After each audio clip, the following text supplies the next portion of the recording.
This is going to be test 3-1 review, lock 3. So let's go ahead and look at our first problem.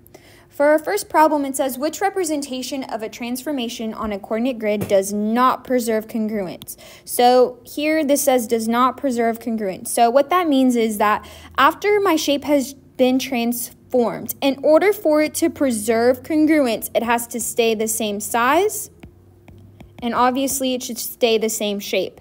So I'm looking for the one that does not stay the same size. So looking at answer choice A, I have x comma negative y. Now this is an example of a reflection. Now since I'm reflecting my image, when I reflect it, it should still stay the same size. So A does preserve congruence. Reflections do preserve congruence. Looking at B, I have x plus 7 and y plus 7. Anytime you are adding or subtracting to your x and y value, that is a translation. So remember, in a translation, you are just sliding your image. The size should not change. So translations do preserve congruence. You can cross out B. Looking at C, I have 6 in front of x and 6 in front of y. So what this is doing, it's multiplying 6 times x and 6 times y. Now, anytime you have numbers being multiplied by your x and y value, remember that is a dilation. Now, since I have this scale factor of 6 and scale factors of 6, remember anytime you have a scale factor greater than 1, your image gets bigger. So if I were to perform a dilation, it would not stay the same size. So C is going to be your answer. It does not preserve congruence. Looking at D, this is going to be a 270-degree counterclockwise rotation or a 90-degree clockwise rotation. Now, with this, remember, anytime you're just turning a shape, just because you turn it, it does not change the size of that shape. So rotations also do preserve congruence. So here, the only type of transformation that will not preserve congruence is a dilation. So here, for problem number 1, your answer choice is C. Looking at your next problem, a transformation is applied to a figure to create a new one, which transformation will not preserve congruence. So again, we're looking for will not preserve congruence. What will not stay the same size? So looking at E, I have a translation 4 units to the right and 5 units down. So again, just because I just slid my image, I didn't change the size of it. So E will preserve congruence. F, a rotation of 90 degrees clockwise. So again, you're just turning your shape. It does not change the size of your shape. Looking at G, it is a reflection over the y-axis. So again, I'm just flipping my shape. I'm not changing the size of it either. Looking at H, a dilation by a scale factor of 0.5. So here, since I have a dilation of 0.5, that means since my scale factor is less than 1, my shape gets smaller.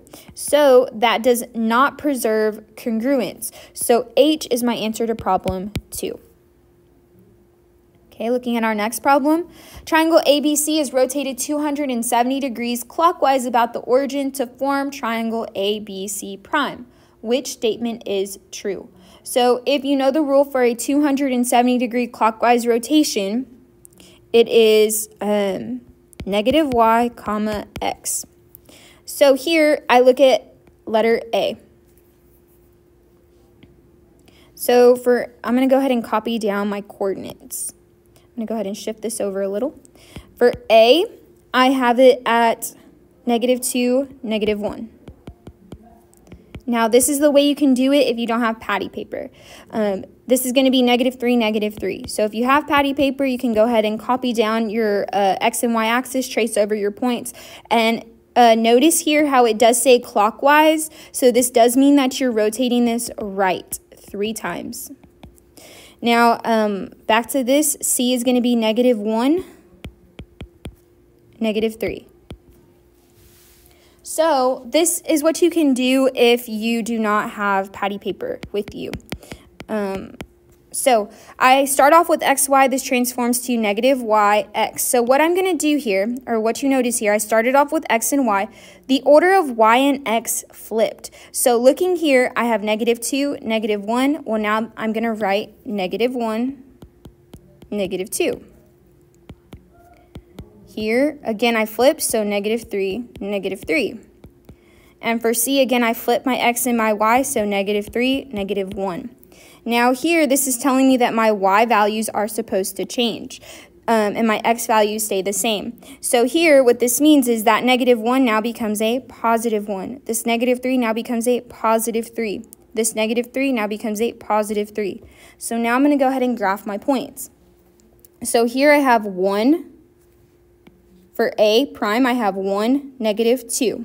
This is going to be A prime. Looking at B, it's a +3, -3. That's going to be B prime. And C is going to be a +3, -1. That's going to be C prime. And I'm going to connect my dots. So, which statement is true? The sum of the angle measures in triangle ABC is 45 degrees less than the sum of the angle measures of ABC prime. Now remember, a triangle adds up to be 180 degrees. So no, just because I rotated it, that does not affect the angle measurements. You can cross out J. Looking at G, the area of triangle ABC is less than the area of triangle ABC prime. This still covers the same amount of space. So it has the same amount of area. So G is not true. Looking at F, the angle measures of triangle ABC are equal to the corresponding angle measures of ABC prime. It is still the same size, it is still the same shape, so the angle measurements should have stayed the same. So F is going to be your answer.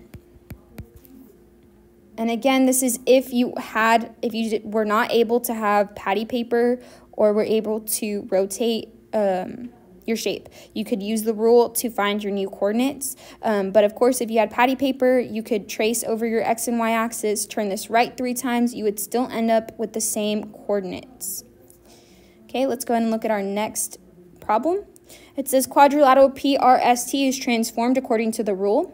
It's X comma Y and it transforms to X comma -y to create quadrilateral PRST prime. Which statement is true? So this rule, X comma -y, this means that it is a reflection over the x-axis. So here I'm reflecting over the x-axis.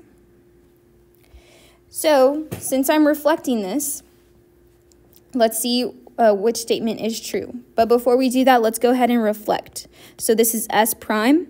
R is 3 above, so it's going to be 1, 2, 3 below. T is 1 above, so it'll be 1 below. P is 1, 2, 3, 4 above, so it's going to be 1, 2, 3, 4 below to make P prime. And then we'll go ahead and connect our dots.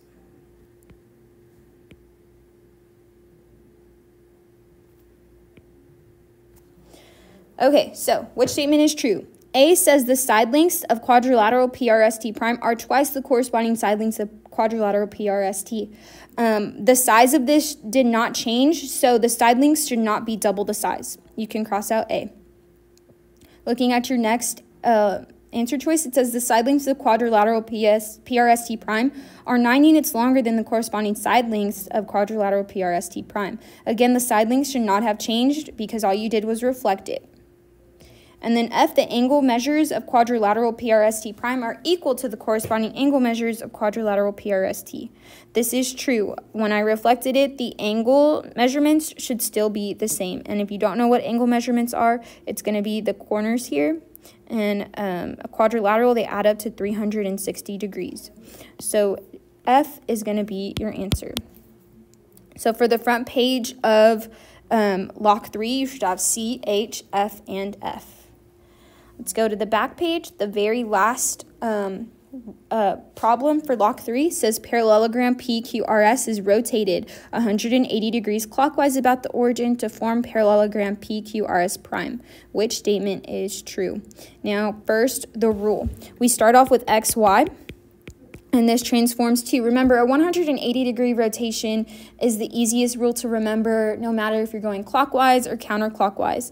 It's always going to stay the same, and they both become negative. So what I want to do now is to get the coordinates of we are looking at P, Q, R, and S. And again, since I don't have tracing paper, I'm going to use the rule to find my new coordinates. So for P, I have coordinates at -6, +4. Q is at -4, +9. R is at -1, 7, and S is at -3, 2. So here, when I transform this, x and y do not change. So what I can do, I can copy down my coordinates again. The order of x and y don't change. And up top, I see that my x becomes negative and my y also becomes negative. So they both should change. So let's go ahead and look at my x's. I have a -6 since it changes and now becomes a +6. I have a -4 since it changes and now becomes a +4. I have a -1 since it changes and now becomes a +1. And -3 since it changes and now becomes a +3. Now looking at my y values, I see that again that they also do change. So a +4 changes to a -3, 9 changes to -9, 7 changes to -7, and 2 changes to -2. So now you can go ahead and plot your points. So for P prime, I have it at 6, -4. This is going to be P prime. Looking at Q, this is 4, -9. So for 4, -9, this is going to be Q prime. Looking at R is at 1, -7 to form R prime. And S prime is going to be at 3, -2 to form S prime. Then you can go ahead and just connect your dots. So, which statement is true? A says the sum of angle measures of parallelogram PQRS is 180 degrees more than the sum of the angle measures of parallelogram PQRS prime. Again, a parallelogram, it only adds up to be 360 degrees, and that doesn't matter if it gets bigger or smaller. But here we did rotate it, so it is the same size, so your angle measures should still be the same. You can cross out A. Looking at B, parallelogram PQRS is congruent to parallelogram PQRS prime. Remember, this word congruent means same size, same shape. So here, this does stay the same size and the same shape. So B is your answer. So on the back, you should have B. And that is going to complete Lock 3.